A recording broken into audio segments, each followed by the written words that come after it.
I exhort first of all. நான் தேவனை உயர்த்துகிறேன் முதலாவது. இதற்கான வசனம் 1 தீமோத்தேயு 2ஆம் அதிகாரம் 1ஆம் வசனம் சொல்லுகிறது. நான் பிரதானமாய் சொல்லுகிற புத்தி என்னவெனில், எல்லா மனுஷருக்காக விண்ணப்பங்களையும் ஜபங்களையும்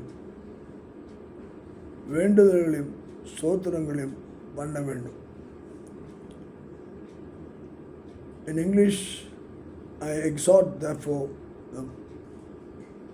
that first of all supplication, prayer, intercession, give thanks be made for all men.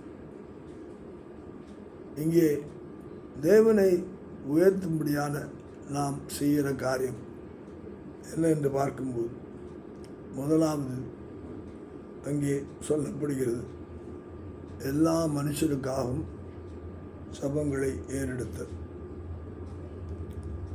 அதைத்தான் 2ஆம் வசனத்தில் பார்க்க, எல்லா மக்களும் பக்தியோடும் நல்லொழுக்கத்தோடும் களங்கம் இல்லாமல் அமைதல் உள்ள ஜீவனம் பண்ணும்படிக்கு, முதலாவது தேசத்தை ஆளுகிறவர்களுக்கு, 2வது அதிகாரம் உள்ளவர்களுக்கு, 3வது மக்களுக்கு நாம் செய்ய வேண்டிய காரியமாக இருக்கிறது. ஜெபம் பண்ணுதல் மிகவும் முக்கியமான ஒரு காரியம். விண்ணப்பம், பெட்டிஷன்ஸ். ஜெபம் பண்ணுதலை விட பண்ணுவதுக்கு முன்னால் பெட்டிஷன்ஸ், இவளுக்காக நாம் தேவனிடத்தில் வேண்டுதல். இதெல்லாம் தேவை ஆண்டவரே, இதெல்லாம்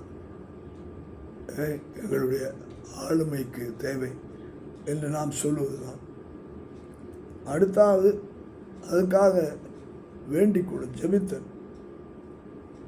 ஜெபித்து ஆண்டவரே நீ இதை தாரும், யாக்கோபு ஜெபித்தது போல பெற்றுக்கொள்ளும் வரைக்கும் நாம் ஜெபிக்க வேண்டும்.